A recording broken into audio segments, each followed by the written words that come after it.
Hello नमस्कार दोस्तों, उम्मीद है आप सभी लोग अच्छे होंगे, बहुत बढ़िया होंगे। तो हम लोग अभी बात करेंगे 70 बीपीसी को लेकर के। 70 बीपीसी का जो पीटी है, यानी कि जैसे ही होली समाप्त तो होता है अधिकतर विद्यार्थी पीटी में लग जाएंगे। बहुत ऐसे विद्यार्थी हैं जो है पटना दिल्ली में रह के तैयारी करते हैं और वर्षों लग जाता है पीटी को कंप्लीट करने में। बहुत कम ही विद्यार्थी हैं पीटी को फाइट करते हैं। तो आज हम लोग बात करेंगे कि पीटी को कंप्लीट कैसे किया जाए। बहुत इजी है, थोड़ा सा मानसिक और शारीरिक हरासमेंट आपको यहाँ पे लगेगा, बहुत ज़्यादा मेहनत लगता है। लेकिन जो तकनीक का मैंने इजाद किया है, जिस तकनीक का इस्तेमाल करके हमने और हमारे जो मित्र और हमारे जो विद्यार्थी हैं वो लोग हमेशा फ़ाइट किया है, हम लोग आज उसी पे बात करेंगे। बहुत ऐसे विद्यार्थी भी कह रहे थे कि सर आप कम से कम वो चीज़ें बताइए, है ना, जिससे हम लोगों ने एक बार फाइट किया था, बहुत दिन से हम भूल गए हैं, थोड़ा उसका इस्तेमाल फिर से किया जाए। क्योंकि जिस तरीके से परीक्षा का पैटर्न बदल रहा है, जिस तरीके से स्टैंडर्ड और लेवल बदल रहा है, उस तरीके से तैयारी करना बहुत ज़रूरी है। तो ये बहुत बड़ी बात नहीं है पीटी की तैयारी के लिए। पीटी की तैयारी के लिए 3 से 4 महीने अगर आपके पास टाइम है तो काफ़ी है, बहुत ही है, आप कंप्लीट कर लेंगे। देखिए, सबसे पहले अगर हम लोग बात करें, यहाँ पे अगर हम लोग बात करें तो 2 तरह के विद्यार्थी होते हैं। सबसे पहले अगर बात करें तो 2 तरह के विद्यार्थी हो जाते हैं। एक विद्यार्थी है कि चलो ठीक है, हमको कंप्लीट करना है, हम तैयारी कर रहे हैं, है ना, बीपीएससी का तैयारी कर रहे हैं और बड़े गर्व से भी कहते हैं कि हम लोग बीपीएससी और यूपीएससी का तैयारी करते हैं। तो कुछ लोग तैयारी करने वाले भीड़ में हैं। दूसरा, जो आपको रोड पे नज़र नहीं आएंगे, जो कंप्लीट करते हैं, जो फाइट करते हैं, वो लोग अपने एकदम कह सकते हैं कि जो सुपर एनर्जी है, लबालब उनके अंदर जो भरा पड़ा है, जो जोश खरोश है, उसके साथ ये लगे रहते हैं। वो दूसरा लोग हो जाते हैं, है ना। ये यहाँ पे ये दूसरा लोग होते हैं जो पूरे जोश खरोश के साथ ये लगे रहते हैं। पहले लोगों की भीड़ जो है वो बहुत ज़्यादा होती है ना। उनका अगर स्कोर की बात करें तो आज हम लोग दोनों लोगों के बारे में बात करेंगे। सबसे पहले जो वो लोग हैं जो बार बार कहते हैं कि हम पीटी का मतलब समझिए कि यूपीएससी और बीपीएससी का एग्ज़ाम दे रहे हैं, है ना, यूपीएससी और बीपीएससी का एग्ज़ाम दे रहे हैं, है ना, मुखर्जी नगर में भरे पड़े हैं और साथ ही साथ पटना के ढेर सारे जो गलियां हैं उसमें पूरा स्टूडेंट ही भरा पड़ा है। तो बहुत ऐसे विद्यार्थी हैं जिनका स्कोर अलग अलग तरीके से आता है, उनकी क्षमता, उनके आकलन के अनुसार यहाँ पे हम लोग बात करेंगे कि 70 को कंप्लीट कैसे किया जाए। तो देखिए, बहुत ऐसे विद्यार्थी हैं जो लगभग यहाँ देखिएगा तो 60 से 70 प्रश्न बना लेते हैं। प्रीवियस ईयर का अगर प्रश्न देखा जाए तो 60 से 70 आराम से बना लेते हैं। कुछ ऐसे विद्यार्थी हैं जिनका कुछ स्टैंडर्ड है, कुछ अच्छा है, तो 70 से 80 प्रश्न बनाते हैं, है ना, 70 से 80 प्रश्न बनाते हैं। कुछ तो ऐसे विद्यार्थी हैं कि 30-40-50 इतना ही बना पाते हैं, तो ज़्यादा स्कोर नहीं कर पाते हैं। लेकिन तैयारी बीपीएससी का वो भी कर रहे हैं और अपने जीवन की सारा योगदान उनमें करते हैं। और अपने जीवन का लगभग 7-8 साल कहें तो 5-6 साल कहें या जो भी हो, साइमन उन्होंने इन्वेस्ट किया, बहुत अच्छे तरीके से टाइम दिया। उनके पास किताबों का भी संग्रह होगा लेकिन पढ़ा कैसे जाए शायद ये नहीं पता होगा, जिसके वजह से उनका रिजल्ट नहीं होता है। तो आज हम लोग उसी पे बात करते हैं कि कैसे पढ़ा जाए ताकि रिजल्ट आ जाए, किन किताबों को हम लोग पढ़ें, है ना। बहुत सारी किताबें नहीं पढ़ी जाती, बहुत कम किताबें पढ़ी जाती है कंप्लीट करने के लिए। और हम लोग किस किस पे बात करेंगे, क्या हमारा तकनीक होना चाहिए, है ना, उस पर हम लोग बात करेंगे। तो यहाँ पे अगर हम लोग देखें जिसका 60 से 70 आ रहा है ना, उसको 20 से 30 प्रश्न पे बहुत ज़्यादा वर्क करना पड़ेगा, ठीक। और जिसका 70 से 80 आ रहा है, 20 से 25 प्रश्न पे सबसे ज़्यादा वर्क करना पड़ेगा। इसी तरीके से बहुत सारे लोग हैं, है ना, जैसे 40 से अगर 60 आ रहा है, इसके बीच में 40 से 50 अगर इस तरह स्कोर आ रहा है, तो बहुत ज़्यादा वर्क करने की ज़रूरत है। सबका अपना अपना एक स्टैंडर्ड होगा, सब लोगों ने अपना तैयारी करके इतना लेवल प्राप्त कर लिया होगा। लेकिन अगर आप चाहते हैं कि 80 प्लस पार हो, 80 प्लस पार हो, तब जा कर के बहुत ज़्यादा मेहनत करने की ज़रूरत पड़ती है ना। तो 80 प्लस पार करने वाले ये लोग हैं, ये लोग हो जाते हैं 80 प्लस पार रहते हैं। और कम से कम अगर बाई चांस कुछ छूट गया, है ना, कुछ छूट गया, जैसे 1-2 नंबर से अगर कहीं रह जाते हैं तो बहुत ज़्यादा दुख की बात हो जाती है। इन लोगों का जो तैयारी होता है ऑलरेडी वो लोग मेंस का तैयारी कर चुके होते हैं, मेंस का तैयारी कर चुके होते हैं। जो फाइटर होते हैं मेंस का तैयारी अधिकतर होता है ना। और मेंस से पीटी का भी बहुत सारा हिस्सा जो है कंप्लीट हो जाता है। तो इस तरीके से उनकी तैयारी होती है। प्लस इन लोगों का एक अपना नोट्स होता है, है ना। नोट्स के साथ साथ वो लोग सटीक किताबें पढ़ते हैं, हम लोग आज उसी पे बात करेंगे। तो चलिए ये कैसे प्राप्त करते हैं और इनको कैसे कमी हो जाती है, जिनकी संख्या, जिनकी आबादी आपके बीपीएससी पीटी और यूपीएससी पीटी में सबसे ज़्यादा है। सबसे पहले हम लोग बात करेंगे, यहाँ पे देखिएगा यहाँ पे कुछ तरीका होता है। जैसे में अगर हम लोग बात करें यहाँ पे 70 हम लोग बीपीएससी की बात कर रहे हैं, है ना, 70 बीपीएससी की बात करें तो 70 बीपीएससी में सबसे पहला 2 तरीका होता है। अगर आप तैयारी कर रहे हैं, अगर आप एकदम नए स्टूडेंट हैं, नए विद्यार्थी हैं, तो उनको कैसे तैयारी करना चाहिए, है ना। और जो पुराने विद्यार्थी हैं उनको कैसे तैयारी करना चाहिए ताकि 70 बीपीएससी कंप्लीट हो सके। तो सबसे पहले हम लोग फोकस करेंगे, अगर आपने सिलेबस नहीं देखा तो सबसे पहले नए विद्यार्थियों के लिए आप मार्केट से या यूट्यूब से या ये कहे तो गूगल बाबा से आप डाउनलोड करिए बीपीएससी का सिलेबस और सिलेबस का अध्ययन करिए। अध्ययन करने के बाद जो 10 या 12 सालों में जो प्रश्न पूछा हुआ है उसके बाद उसका अध्ययन करिए। उसका अध्ययन करने के बाद आपको खुद पता चलेगा कि अब हमें किस तरह तैयारी करना चाहिए, है ना। अब हमारा तैयारी करने का स्टाइल कैसा होना चाहिए, ठीक है। उसके बाद डिमांड होता है कि अब हम कौन कौन सी किताबें, क्या क्या सटीक किताबें पढ़ें, ठीक है। ये पहला जो प्रारंभिक जो विद्यार्थी हैं जो अभी नया 70 बीपीएससी में चाहते हैं कि हम एक सीट ले लें, उनके लिए बता रहे हैं। और जो पुराने विद्यार्थी हैं 4 बार 5 बार से अभी तक पीटी कंप्लीट नहीं किया, उनके लिए भी यही बात बता रहा। तो बहुत ऐसी बातें नहीं है, बहुत कॉमन बात हो जाता है दोनों में। क्योंकि देखिए बहुत ऐसे नए विद्यार्थी होते हैं, पुराने लोग 5 साल 6 साल से पढ़ते रह रहे हैं, लेकिन नया विद्यार्थी है 1 साल 2 साल में कंप्लीट करके चला गया। आखिर उनके पास ऐसा क्या होता है? एक तो सुपर एनर्जी उनके पास होती है, दूसरा कोई ना कोई अच्छा गाइडलाइन उनको कर रहा होता है, या तो मम्मी पापा या घर परिवार के कोई भी आदमी, या हो सकता है इंस्टीट्यूट ही हो। और तीसरी जो बात होती है वो है सटीक किताबें। अगर ये 3 चीज़ें उनके पास है तो उनको कोई भी कंप्लीट होने से नहीं रोक सकता। हो सकता है वो चीज़ें आपके पास कमी हो, कैसे पढ़ा जाता है, किस तरह तैयारी किया जाता है ना। बहुत ऐसे विद्यार्थी हैं जो डायरेक्ट प्रश्न क्या करेंगे कि एमसीक्यू पे ज़्यादा जोर देने लगते हैं, सेट बनाओ। अगर आपने सटीक किताबों का अध्ययन नहीं किया है, एनसीईआरटी का अध्ययन नहीं किया है, और आप चाहते हैं कि 10,000, 20,000, 30,000, 50,000 भी अगर प्रश्नों का अगर आप एमसीक्यू जो है उसका प्रैक्टिस कर लीजिए, तो आप बीपीएससी कंप्लीट नहीं कर सकते। आपको किताबें पढ़नी पड़ेगी। अगर आपने कभी पढ़ा नहीं तो एक बार पढ़ने से भी काम नहीं चलेगा। तो हम लोग इसका तैयारी कैसे करेंगे, है ना। सबसे पहले अगर हमने प्रश्नों का मूल्यांकन किया तो हमें ये बात समझ में आ जानी चाहिए कि सबसे ज़्यादा प्रश्न कहाँ से पूछे जाते हैं, ठीक है। उसके बाद हम बताते हैं कि कैसे पढ़िए। अगर इसका इस्तेमाल अगर आप सही तरीके से करिए तो आपका मानसिक और इतनी थकान पैदा कर देगी, तब आपको 1 महीना तैयारी करने के बाद आपके अंदर से आवाज़ आएगा कि इस बार बीपीएससी का पीटी मेरा ही हो रहा है। सबसे पहले आपने 10-12 साल से आपने जो प्रश्नों का बनाया, उसके बाद जो मूल्यांकन किया, आपको ये समझ में आ गया होगा कि सबसे ज़्यादा सवाल कहाँ से पूछे जाते हैं, ठीक है। तो यहाँ पे देखिए सबसे ज़्यादा जो सवाल है कहाँ से पूछे जाते हैं, वो हो जाता आपका हिस्ट्री, है ना। वो सबसे ज़्यादा जो सवाल है, 1 मिनट, सबसे ज़्यादा सवाल आपके हिस्ट्री से पूछे जाते हैं, है ना। 1 मिनट। हिस्ट्री से मान लीजिए लगभग कितने सवाल पूछे जाएंगे, तो लगभग 30 प्रश्न पूछे जाते हैं, है ना। उसके बाद देखिएगा हिस्ट्री के बाद जो सवाल पूछे जाते हैं वो हो जाता है आपका करंट अफेयर्स का, है ना। करंट अफेयर्स का आपका सवाल पूछा जाता है, लगभग यहाँ से 30 प्रश्न पूछे जाते हैं। पहले देखते रहिए आप लोग, तब आपको समझ में आएगा कि हमें अब तैयारी कैसे करना चाहिए, है ना। उसके बाद आप देखते हैं बिहार स्पेशल। आपका जो बिहार स्पेशल है, बिहार स्पेशल से यहाँ से लगभग मानिए 10 से 15 प्रश्न पूछे जाएंगे, है ना। 10 से 15 प्रश्न जो है, 10 से 15 प्रश्न पूछे जाएंगे। पहले इसका डिमांड ज़्यादा था, धीरे धीरे थोड़ा घट रहा है, बढ़ रहा है, ऐसे होता रहता है। कभी 20-25 प्रश्न पूछे जाते हैं, कभी कभी तो ज़्यादा प्रश्न पूछते हैं। अभी 10-15 का एवरेज ले करके चलिए, है ना। तो बिहार स्पेशल आपका हो जाएगा। उसके बाद यहाँ पे देखिए एक और इम्पॉर्टेंट आपका हो जाएगा, वो हो जाता है साइंस, है ना।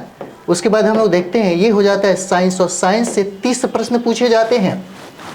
साइंस से 30 प्रश्न पूछे जाते हैं। और उसके बाद हम लोग यहाँ पे देखते हैं ज्योग्राफी। अगर हम लोग ज्योग्राफी की बात करें तो ज्योग्राफी से 20 सवाल पूछे जाते हैं, है ना। अगर सबको काउंट करिएगा जो 5 सब्जेक्ट आपका हो गया, 1 2 3 4 और 5 सब्जेक्ट हो गया। जो लोग होशियार होंगे, जिन लोगों को लगता होगा कि हमें सबसे पहले किस पे कमांड करना चाहिए, है ना, वो लोग इस तरह टारगेट करेंगे कि चलिए हमको हिस्ट्री कमांड करना है और हिस्ट्री में क्या क्या किताबें होती है सब हम बताएंगे। हिस्ट्री के बाद करंट जो 30 सवाल पूछे जाएंगे, बिहार स्पेशल 10 से 15 सवाल पूछे जाते हैं, और साइंस की बात करें तो 30 सवाल पूछे जाते हैं, और ज्योग्राफी से 20 सवाल पूछे जाते हैं। इस तरीके से अगर इस पर हम कमांड कर लेते हैं तो 120 प्रश्नों को यहीं से हम लोग बना सकते हैं। उसके बाद देखिएगा, उसके बाद जो दूसरा हमारा आ जाता है वो हो जाता है मैथ। बहुत ऐसे विद्यार्थी हैं मैथ रीजनिंग में एकदम माहिर होंगे, है ना, तो 10 का 10 प्रश्न ज़रूर बना लेंगे, 9 ही बना लेंगे, 8 ही बना लेंगे, है ना। नेगेटिव मार्किंग भी है तो कम से कम 9 8 भी बनाते हैं तो बहुत ज़्यादा है। उसके बाद यहाँ पे देखिएगा मैथ से, उसके बाद यहाँ पे देखिए पॉलिटी से जो सवाल पूछे जाते हैं, पॉलिटी से 10 प्रश्न पूछे जाते हैं, और इकोनॉमिक्स जो होता है करंट से ही जुड़ा होता है ना। और आपका क्या हो जाएगा, ये भी जो न्यूज़पेपर जो लोग पढ़ते होंगे, प्रतियोगिता दर्पण का प्रत्येक दिन अध्ययन करते होंगे, कुछ बेसिक अगर स्ट्रक्चर उनको पता होगा इकोनॉमिक्स का तो आराम से ये प्रश्न बना लेंगे। इस तरीके से 120 और 30 क्या हो जाता है, 150 हो जाता है। अब दिमाग में चल रहा होगा कि हम सबसे पहले किस चीज़ पे जोर दें। आप ही बताइए, अगर हमें बीपीएससी का पीटी कंप्लीट करना है 4 महीनों में तो आपके पास टाइम कहाँ है। हर सब्जेक्ट को कंप्लीट करने के लिए अगर देखा जाए सही तरीके से तो 1 महीने का टाइम लगता है, वो भी पूरा जोर शोर से 10 से 12 घंटा 14 घंटा पढ़ेंगे तब जा कर के आपका 1 महीना में एक सब्जेक्ट पूरा हो जाएगा। इस तरीके से सेक्शन कितना हो जाता है, 5 3 8, यानी कि 8 जो सब्जेक्ट है आपका, इस तरीके से देखिए तो 8 माह लग जाएगा। लेकिन आपके पास कितना है, मैंने कहा कि 3 से 4 माह में, 4 माह में आपको पीटी यहाँ से कंप्लीट करना है। किस तरह करेंगे, क्योंकि यहाँ पे चैलेंज आपके लिए हो जाता है और बहुत सारे विद्यार्थी को लगता है कि बहुत ईजिली हो जाएगा, है ना। और इसका लेवल, इसका स्टैंडर्ड आप देख ही रहे होंगे, लेवल स्टैंडर्ड बहुत ही अच्छा माना जाता है। तो सबसे पहले हम लोग बात करेंगे, ये हमारा history, current affairs, Bihar special, science और ज्योग्राफी, इसमें क्या क्या किताबें पढ़े, सबसे पहले हम लोग इस पर बात करेंगे। तो देखिए बहुत सारे ऐसे विद्यार्थी हैं जो नया नया प्रारंभ करते हैं, तो नया नया जो प्रारंभ करते हैं उनके भी मन में है कि 70 को कंप्लीट किया जाए, और उनके लिए भी आसान नहीं है, उनके लिए भी मुश्किल भी नहीं है, दोनों चीज़ें हैं। अगर वो ठान लें तो मुश्किल नहीं है, क्योंकि उनके पास इतना टेंशन नहीं है जो पुराने लोगों के पास टेंशन है। टेंशन से भरे पड़े हैं वो लोग। नए विद्यार्थियों में टेंशन नाम का चीज़ ज़्यादा नहीं है, वो सबसे ज़्यादा फोकस अपना बीपीएससी 70 पे लगा सकते हैं। तो सबसे पहले हम उनके बारे में कहेंगे कि एक बार ज़रूर आप एनसीईआरटी का अध्ययन करिए। एनसीईआरटी का अध्ययन करना नए लोगों के लिए बहुत ही ज़रूरी है, बहुत ही ज़रूरी है एनसीईआरटी का अध्ययन करना। सारे सब्जेक्ट का, हिस्ट्री हो जाए, पॉलिटी हो जाए, है ना, साइंस हो जाए, ज्योग्राफी हो जाए, सारे सब्जेक्ट का एक बार एनसीईआरटी का अध्ययन करना बहुत ज़रूरी हो जाता है। उसके बाद देखेंगे बहुत ऐसे पुराने विद्यार्थी हैं जो एनसीईआरटी ऑलरेडी पढ़ चुके हैं, है ना, एनसीईआरटी ऑलरेडी पढ़ चुके हैं। उसके बाद देखिएगा बहुत ऐसे विद्यार्थियों को लगता है कि एनसीईआरटी से काम नहीं चलेगा। अब समझ में आने लगा कि एनसीईआरटी से ही सिर्फ काम नहीं चलेगा, जो बेसिक चीज़ें थी वो आपको समझ में आ गई है ना। अब आपको लगता है कि कुछ और किताबें पढ़नी चाहिए ताकि बीपीएससी पीटी और मेंस हमारा हो जाए। तो हम बीपीएससी पीटी की बात करें, जैसे मानते हैं कि अगर आपको हिस्ट्री पढ़ना हो, है ना, अगर आपको लगता है कि हिस्ट्री पढ़ना है, जैसे हिस्ट्री पढ़ना है तो आपने एनसीईआरटी से 3 किताबें पढ़ा है हिस्ट्री का, है ना। एक हो जाता है प्राचीन भारत का इतिहास आपने पढ़ा, है ना, दूसरा मध्यकालीन भारत का इतिहास पढ़ा, और तीसरा आधुनिक भारत का इतिहास आपने एनसीईआरटी से ही पढ़ लिया। अब आपको लगता है कि नहीं, इससे काम नहीं चलेगा, कुछ और किताब होनी चाहिए, जैसे मानक किताबें होना चाहिए, है ना, कुछ टेक्स्ट बुक होना चाहिए। तो सबसे पहले अगर हम लोग आधुनिक भारत की बात करें तो बहुत ऐसे विद्यार्थी प्राचीन भारत को लेकर के अगर हम लोग बात करें तो झा श्रीमाली भी पढ़ता है ना। झा श्रीमाली की किताबें बहुत अच्छी मानी जाती है, अधिकतर लोग पढ़ते हैं, है ना। झा एंड श्रीमाली की किताब जो है, श्रीमाली की प्राचीन भारत के इतिहास में पढ़ा जाता है। आप चाहें तो बहुत सारे किताब भी यहाँ पे है, लेकिन एक ही किताब पढ़िए, ज़्यादा किताब पढ़ने की ज़रूरत नहीं, एक किताब पढ़िए, बार बार पढ़िए, है ना। एक किताबें हो और सटीक किताबें हो और बार बार पढ़िए, रिजल्ट आपका होगा। उसके बाद हम लोग यहाँ पे देखिए मध्यकालीन भारत की अगर हम लोग यहाँ पे बात करें मध्यकालीन भारत की, तो हरिश्चंद्र वर्मा पढ़ा जाता है। आप चाहे तो हरिश्चंद्र वर्मा भी पढ़ सकते हैं, है ना। यहाँ पे हरिश्चंद्र वर्मा आप पढ़ सकते हैं, है ना। एक ही किताब हम सजेस्ट कर रहे हैं, बाकी बहुत सारी किताबें हैं। और आधुनिक भारत के इतिहास की अगर बात करें तो बिपिन चंद्र का किताब है। यहाँ पे लोग स्पेक्ट्रम भी पढ़ते हैं, है ना, बहुत सारी किताबें हैं। सुमित सरकार भी पढ़ते हैं, अगर कहें तो बिल ग्रोवर भी पढ़ते हैं, बहुत सारी किताबें यहाँ पे आप चाहें तो पढ़ सकते हैं। लेकिन हमारे हिसाब से आप ये पढ़िए, बिपिन चंद्र की किताबें पढ़िए, बहुत अच्छी है ना। यानी कि प्राचीन भारत के इतिहास में, मध्यकालीन भारत के इतिहास में और आधुनिक भारत के इतिहास में आपने एनसीईआरटी जब पढ़ लिया, है ना, तीनों किताबें एनसीईआरटी पढ़ लिया, तो सारे प्राचीन भारत का आप पढ़ेंगे तो झांसी ले लीजिए।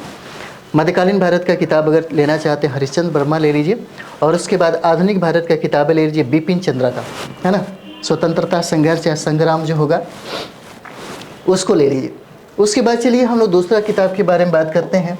अगर हम लोग दूसरा अगर बात करें ज्योग्राफी का, है ना, यहाँ पे देखिए ज्योग्राफी में सबसे पहले क्या पढ़ना चाहिए, तो सबसे पहले एनसीईआरटी का अध्ययन कर लीजिए। एनसीईआरटी का अध्ययन करिए, 6 क्लास से लेकर के 10+2 तक पढ़ लीजिए, या 10 तक भी अगर पढ़ते हैं तो आपका काम चल जाएगा, है ना। उसके बाद मानक किताबें क्या हो सकती है, मानक किताबों में बहुत सारा है, लेकिन हम लोग अक्सर पढ़ते हैं और अपने विद्यार्थियों को बोलते हैं पढ़ने के लिए, वो हो जाते हैं महेश बर्णवाल, है ना।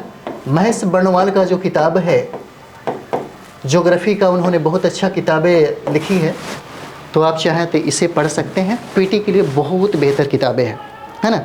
तो ज्योग्राफी में आपका ये हो जाएगा। उसके बाद देखिएगा अगर हम लोग इकोनॉमिक्स की बात करें, है ना, इकोनॉमिक्स की बात करें तो इकोनॉमिक्स में मिश्रा एवं पुरी भी लोग पढ़ते हैं। अगर इकोनॉमिक्स की बात करें तो मिश्रा, है ना, मिश्रा एवं पुरी भी पढ़ा जाता है, पढ़ने वाले पढ़ते हैं। दत्त एवं सुंदरम भी पढ़ते हैं, चाहे तो आप पढ़ सकते हैं, दत्त एवं सुंदरम भी पढ़ते हैं, है ना। एक और भी किताब है, रमेश प्रसाद का भी किताबें है, रमेश प्रसाद की भी किताबें हैं, लेकिन एक ही किताब हम बोलेंगे आपको पढ़ने के लिए, रमेश प्रसाद की किताबें हैं। और एस.एल. लाल का भी किताब है, एस.एल. लाल का भी इकोनॉमिक्स में, एस.एल. जो लाल है इनका भी बुक्स आता है इकोनॉमिक्स में, आप चाहें तो कोई भी एक ले सकते हैं। मेरे ख्याल से मिश्रापुरी लीजिए, चाहे दत्त सुंदरम लीजिए, ये सब अच्छी किताबें हैं, है ना। तो कोई भी एक किताबें इसमें से ले सकते हैं जो आपको समझ में आ जाए, है ना। एक चीज़ और भी है, अगर आप चाहते हैं कि कम समय में इसको कंप्लीट किया जाए तो प्रतियोगिता दर्पण का, इकोनॉमिक्स में देखिए प्रतियोगिता दर्पण का अतिरिक्तांक आता है इकोनॉमिक्स में, है ना। प्रतियोगिता दर्पण का अतिरिक्तांक आता है, आप चाहें तो इस किताब का भी इस्तेमाल कर सकते हैं, बहुत अच्छी किताबें हैं, है ना। तो ये हो जाता है आपके इकोनॉमिक्स में। अगला हम लोग बात करेंगे यहाँ पे, वो हो जाएगा हम लोग का, अगर जैसे में मानते हैं आपको अगर साइंस पढ़ना हो, है ना, जैसे साइंस पढ़ना है तो साइंस में क्या पढ़ा जाए। साइंस में एनसीईआरटी का अध्ययन सबसे पहले कर लीजिए, है ना। एनसीईआरटी का अध्ययन कर लीजिए, सबसे अच्छी किताबें मानी जाती हैं। और एनसीईआरटी के अध्ययन करने के बाद आप चाहें तो परीक्षा बानी का किताब भी खरीद सकते हैं, आप पढ़ सकते हैं, उससे भी पढ़ सकते हैं। किसी का बैकग्राउंड अगर है तो मुझे लगता है कि एनसीईआरटी से ही काम चल जाएगा। अगर बैकग्राउंड नहीं है तो आप इसके साथ परीक्षा जो बानी है, परीक्षा बानी, आप इसे पढ़ सकते हैं। और नहीं तो एक और भी बुक्स है, आप चाहें तो वहाँ पे उसको भी इस्तेमाल कर सकते हैं। जैसे लुसेंट का जो साइंस आता है, आप चाहें तो उसे भी देख सकते हैं। लुसेंट का जो साइंस है स्पेशल, उसे भी आप देख सकते हैं। तो ये आपका साइंस से फिजिक्स केमिस्ट्री जो बायो है, ये आपका काम यहाँ से चल जाता है। उसके बाद हम लोग देखेंगे बिहार स्पेशल। और बिहार स्पेशल की अगर बात देखा जाए, है ना, बिहार स्पेशल जो है, बिहार स्पेशल वो हो जाता है, बहुत सारी किताबें हैं। विभाष पनोरमा भी ले सकते हैं। विभाष पनोरमा बहुत अच्छा किताब माना जाता था, हालांकि अभी आ नहीं रहा है ना। अगर कहीं मिले तो आप ज़रूर ले लीजिए। विभाष पनोरमा है ना, पनोरमा ले सकते हैं। नहीं तो अभी अध्यक्ष बने हुए थे कुछ ही दिनों के लिए इम्तियाज़ अहमद, है ना, इम्तियाज़ अहमद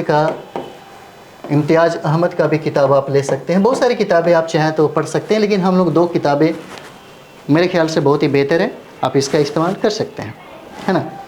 उसके बाद हम लोग देखेंगे अगर आपको 70 कंप्लीट करना है तो न्यूज़पेपर पे फोकस करना पड़ेगा। बहुत ऐसे लोग बताते हैं और आपके भी मन में चलता है कि 3 से 4 घंटा टाइम, 2 से 3 घंटा टाइम हमारा न्यूज़पेपर में चला जाता है ना। 2 से 3 घंटा टाइम जो है हमारा न्यूज़पेपर को कंप्लीट करने और पढ़ने में लग जाता है। आपको पता होना चाहिए यहाँ से 30 प्रश्न पूछे जाते हैं पीटी में, है ना, करंट अफेयर्स का। और यहाँ से देखिएगा लगभग मेंस की तैयारी 60% होती है न्यूज़पेपर से। न्यूज़पेपर से 60% की तैयारी होती है। अगर आपने न्यूज़पेपर के महत्व को नहीं समझा है तो किसी ऐसे फाइटर से जाकर बात करिएगा, जो अच्छी जो गाइड करते होंगे, आप उनसे जाकर के बात करिए कि न्यूज़पेपर का कितना इंपॉर्टेंस है आपके बीपीएससी के लिए और आपके यूपीएससी के लिए। बहुत ऐसे विद्यार्थी हैं जो न्यूज़पेपर को ना के बराबर पढ़ते हैं और पता चलता है वो कभी कंप्लीट नहीं कर पाते। हो सकता है बीपीएससी पीटी अगर फाइट कर भी जाते हैं तो मेंस नहीं फाइट कर सकते, है ना। मेंस में इतनी जल्दी बौद्धिकता उनके अंदर नहीं आ सकती और ये सब चीज़ें बहुत सारे कारकों के द्वारा ही उत्पन्न किया जाता है या पैदा किया जाता है। तो यहाँ पे देखिए न्यूज़पेपर सबसे ज़्यादा 30 प्रश्नों की अगर हम लोग बात करें तो 30 प्रश्न में लगभग 25 प्लस वही विद्यार्थी बनाता है जो न्यूज़पेपर पढ़ता है मैगजीन के बाद, है ना। मैगजीन तो पढ़ता ही पढ़ता है और मैगजीन के बाद जो डेली का जो न्यूज़पेपर है अगर वो पढ़ रहा है तो 25 से प्लस ज़्यादा प्रश्न बनाता है।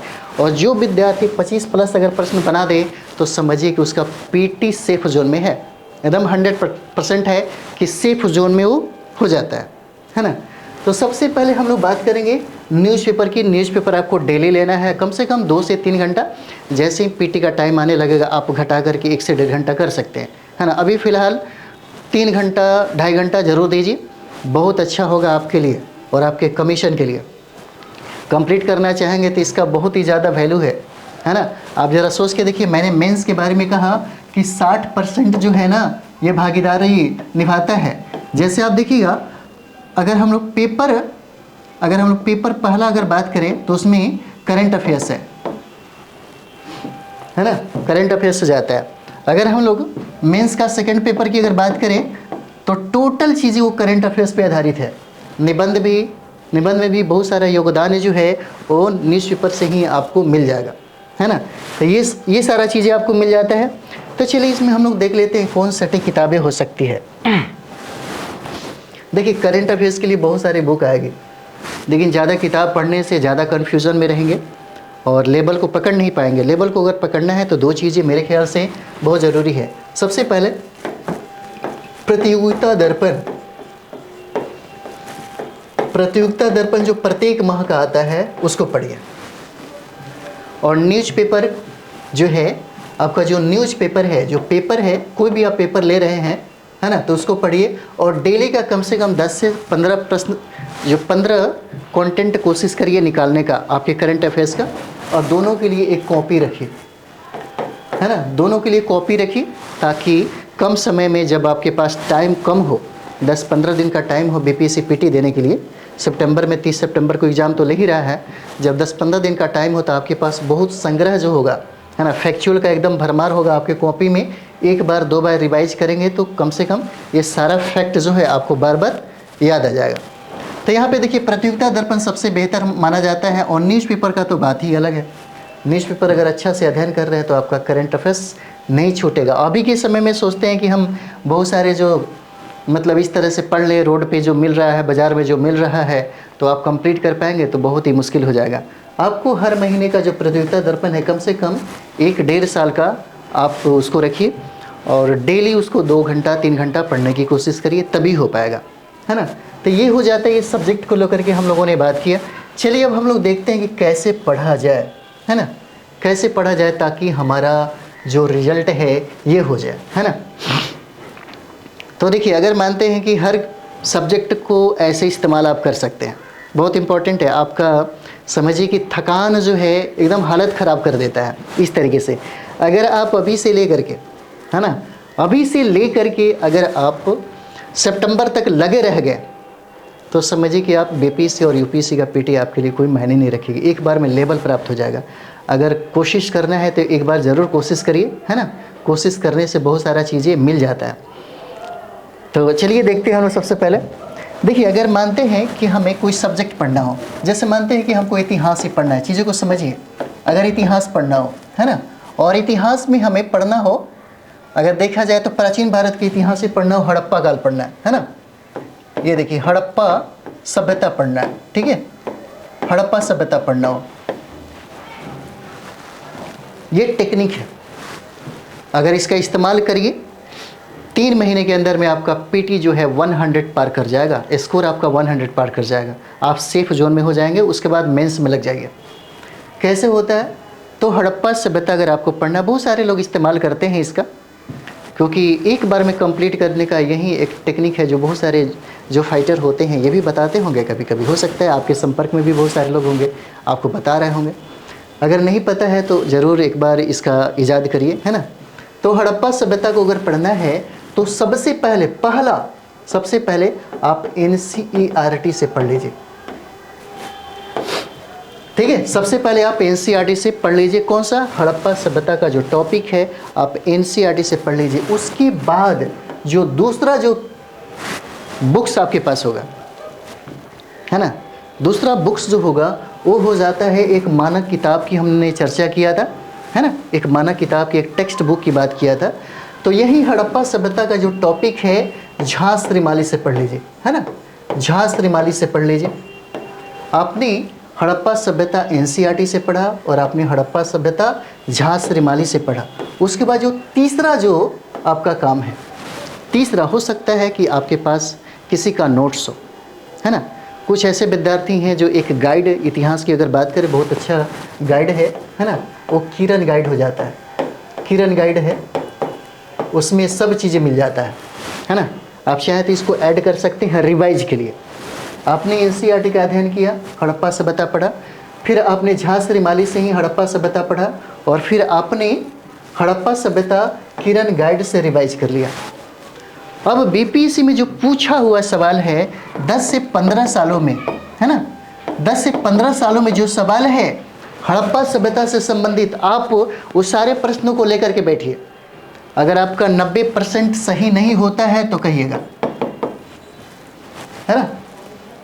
90% सही होने के बाद अगर लगता है कि कुछ छूट गया, कुछ रह गया, तो फिर से यही काम करिए, फिर से एक बार रिवाइज करिए, तो फिर NCERT पढ़ने की ज़रूरत नहीं है। फिर आपको एक ही चीज़ पे आप टारगेट कर सकते हैं, वो हो जाता है किरण गाइड, क्योंकि आपने NCERT का अध्ययन किया, झा श्रीमाली का अध्ययन किया, फिर उसके बाद किरण गाइड का अध्ययन किया, और पता चला कि आपने 90% प्रश्न को जो 10-15 साल में जो BPSC के द्वारा पूछा गया सवाल है, BPSC के द्वारा जो पूछा गया सवाल है, आपने इसको टेकल किया, बना लिया। लगता है कि थोड़ा एक बार और रिवाइज करना चाहिए, तो ये सारा दोनों किताबें जो है इसको आप छोड़ दीजिए, है ना, और इस पे टारगेट करिए किरण गाइड पे, और इसको रिवीजन करिए एक बार, है ना, इसको रिवीजन करिए, और फिर एक बार इस प्रश्नों को बनाइए। फिर इसी तरह आगे दूसरा टॉपिक जैसे वैदिक सभ्यता हो जाएगा, तो वैदिक सभ्यता भी बिल्कुल NCERT से पढ़िए, झा श्रीमाली से पढ़िए और किरण गाइड से पढ़िए। फिर उसके बाद जो प्रीवियस ईयर का जो प्रश्न है उसको बनाइए। इसमें बहुत हालत ख़राब होता है। मेरा मानना है कि जो कंप्लीट करेगा, जो अंदर से भूखा होगा, वही इसे कंप्लीट करता है, इस तरीके से पढ़ता है। जिसको लगता है कि नहीं हमारे पास टाइम ज़्यादा नहीं है, हम पटना या दिल्ली में ज़्यादा दिनों तक नहीं रह सकते हैं, कोई हमारा घर पे इंतज़ार कर रहा है, तब उसके लिए पूरा दिन रात इसी में लग जाता है, बहुत टाइम लगता है। लेकिन टाइम BPSC और UPSC में यही तो बात है, जादू की कोई छड़ी नहीं है, कोई शॉर्टकट नहीं होता है, इसके लिए बहुत मेहनत करने की ज़रूरत होता है। और यही चीज़, यही मेहनत आपको आपके मंजिल दिलाता है और आपके मंजिल तक पहुंचाता है। ये तरीका जो है सारे सब्जेक्ट में करना होता है। अगर एक बार कर लीजिए तो फिर देखिए आपका रिजल्ट ग्रांटेड है कि होना ही होना है। आपका स्कोर बढ़ेगा, आपका स्कोर जो है बहुत ज़्यादा बढ़ जाता है, 90-100 पार भी हो जाते हैं आप, इतना अच्छा स्कोर आ जाता है। और आपके पास टाइम नहीं है, इस हिसाब से आप देखिए तो बहुत कम टाइम है आपके पास, टाइम ज़्यादा नहीं है, है ना। इसका मतलब ये नहीं है कि छोड़िएगा नहीं इस तरीके से, क्योंकि इस तरीके से अगर करेंगे तो आपका रिजल्ट 100% हो जाता है। उसके बाद जब आपने सारे सब्जेक्ट को इस तरह से कंप्लीट कर लेते हैं, तब यहाँ पे 2 चीज़ें मायने आती हैं। है ना, आपके लाइफ में बीपीएससी के लिए दो चीज़ें बहुत इंपॉर्टेंट हो जाता है।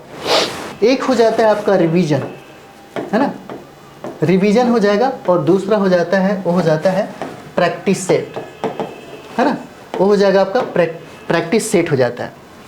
जब आप इस तरीके से सारे स्टडी कर लेते हैं, सारे सब्जेक्ट का, सारे टॉपिक का अध्ययन एक बार कर लेते हैं, तब सारे किताबों को आप किसी, है ना, टेबल पर रख दीजिए और उसके बाद दो ही काम करिए। आपके पास कुछ नोट्स होगा या कुछ जो गाइड का इस्तेमाल कर रहे थे, जो रिवीजन में बार बार उसको समाहित कर रहे थे, उसको बार बार रिवीजन करिए। यही रिवीजन ही आपको डिवीजन दिलाएगा। जिसका ज़्यादा रिवीजन होता है वही फाइट करता है ना। जिसका सबसे ज़्यादा रिवीजन होता है वही सबसे ज़्यादा स्कोर को पार करता है, इतना याद रखिए। अगर रिवीजन आपका सबसे बेस्ट है, सबसे अच्छा रिवीजन है, तो एमसीक्यू जब आप बनाएंगे, यहाँ पे प्रैक्टिस सेट बनाएंगे, तो आपका स्कोर जो है, स्कोर बहुत ही अच्छा आएगा। और जब स्कोर अच्छा आएगा तो 100 जो प्रश्न है, यानी कि 100 जो प्रश्न है, 100 प्रश्न ज़रूर निश्चित तौर पे एकदम सही करके आएंगे। इस तरीके से आप सफल जोन में, सेफ जोन में होते हैं, आप शामिल हो जाएंगे। उसके बाद दिमाग में कोई टेंशन नहीं होगा कि हमको मेंस के बारे में क्या सोचना है। उसके बाद दिमाग आपका खुद कहेगा कि नहीं, अब हमको मेंस की तैयारी में लग जाना चाहिए, है ना। तो ये हो जाता है पीटी को लेकर के। देखिए, अभी होली का समय है, आप चाहे तो 1-2 रोज़ के लिए आप जाइए, घूम के आइए, फिर उसके बाद इसमें लग जाइए, है ना। और रमज़ान का भी है, तो सभी लोग अगर चाहते हैं 1-2 रोज़ के लिए, क्योंकि अभी टाइम है, 1-2 रोज़ घूम के आइए घर से, ठीक है, ताकि आपको अच्छा फील हो, थोड़ा एंजॉय करके आइए। और उसके बाद आपके पास तो टाइम मिलेगा नहीं, तो पूरा का पूरा समय इसमें लगाइएगा, है ना। तो हम लोगों ने इंस्टीट्यूट के तरफ से अगर देखें तो रमज़ान और होली के अवसर पे लगभग 80% जो डिस्काउंट है हमारे इंस्टीट्यूट की तरफ से हुआ है ना। मात्र पीटी की तैयारी यहाँ पे फुल कोर्सेज जो है, पीटी की तैयारी मात्र 2500 रुपये में कराई जा रही है। और इंस्टीट्यूट जो है पटना मुशल्लापुर हाट जो है लक्ष्मी कोल्ड स्टोरेज में आपको है। और इतना में फुल चीज़ें जो है, सारा का सारा सब्जेक्ट, है ना, जो 8 सेक्शन की हम लोग बात कर रहे थे, वो 8 सेक्शन पे फोकस कराया जाएगा। और यहाँ पे हमारा एक टारगेट है स्टूडेंट को रिजल्ट दिलाना। बस यही एक ध्येय है, हमारा एक उद्देश्य है कि कम से कम विद्यार्थी जो हैं और उनका रिजल्ट हो। और इसी रिजल्ट के व्यू से ही हम लोगों ने इसे ईजाद किया है। तो चलिए, आप लोग भी अच्छे से तैयारी करिए और बिल्कुल यही तरीका अपनाइए, आपका पीटी हो जाएगा। पीटी में बहुत बड़ी बात नहीं है, लेकिन आपका मानसिक और शारीरिक जो है बहुत ही ज़्यादा हरासमेंट होगा इस तकनीक में। अगर इस तकनीक का इस्तेमाल करते हैं तो निश्चित तौर पे आप सफल हो जाते हैं। बहुत बड़ी बात नहीं है, थोड़ा टाइम लगेगा, क्योंकि पूरा का पूरा टाइम आपको यहाँ पे वो ले लेता है। 10 से 12 घंटा, 13 घंटा भी टाइम आपको देना पड़ेगा आपको अपने तैयारी में, तब जा कर के होगा आपकी तैयारी, तब जाकर के आपका फुल तैयारी हो जाता है। और पीटी 70 जो बीपीएससी का पीटी है, निश्चित तौर पे आप सफल हो जाते हैं। बहुत बड़ी बात नहीं है। और बहुत सारी तकनीक होता है ना, धीरे धीरे आपसे भी बात होता रहेगा। तो चलिए, हम लोग मिलते हैं। थैंक यू वेरी मच आप सभी लोगों को।